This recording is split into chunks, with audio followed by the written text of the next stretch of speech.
Okay. Ready? Okay. I don't like that. Let me start over.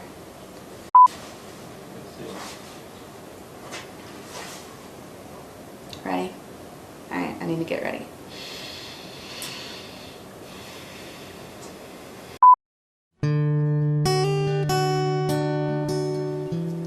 My name is Megan, and I want to talk to you today about a secret I kept for a very long time.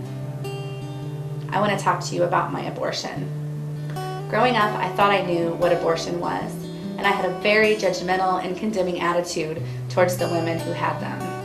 I was never going to be one of those women, and suddenly I was one of those women. I couldn't believe it. I thought I was the exception to the rule. I was smarter than those women, and I could handle things better than those women.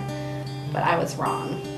When I found out I was pregnant, I immediately panicked. I was so scared. I didn't want to disappoint my family. I didn't know what my future would look like with this baby.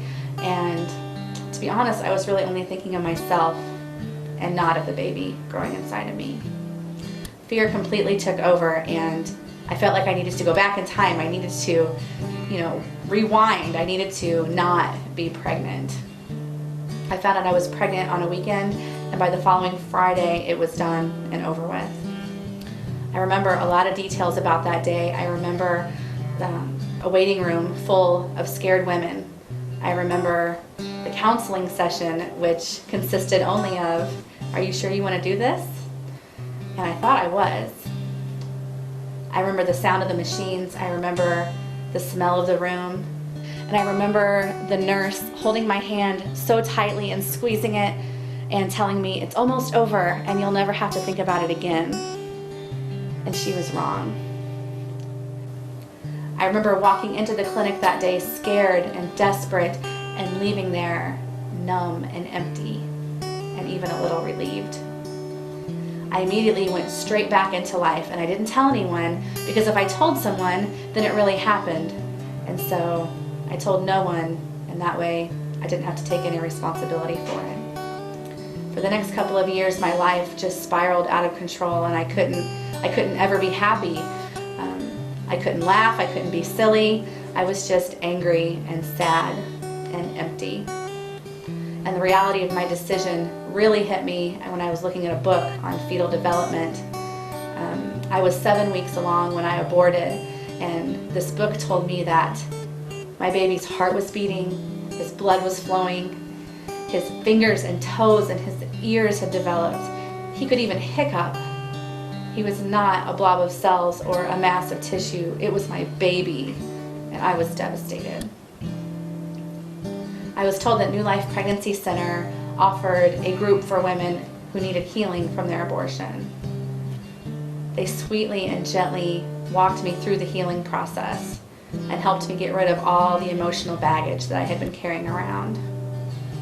They helped me work through the guilt and the shame, and they helped me learn to forgive myself. It's been a really long process that's taken many years, and even though I know I found healing, I think about my baby every day.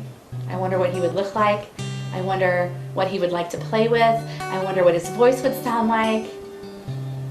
My baby would have turned 8 this past fall. It still hurts a lot to think about these things, but I think about them all the time. There's nothing I can do to get back what I've lost. I know that many of you think it can't happen to you, but it can. And for some of you, it probably already has. And if you've already had an abortion, you're not alone. And there is hope. I would love to talk to you and walk you through the journey of healing. Whether you've already had an abortion, are thinking of having one, or just have questions, you can contact me personally on my website at GoAskMegz.com. I would love to hear from you. And remember, no matter what has happened to you in your past, you have the power to change your future.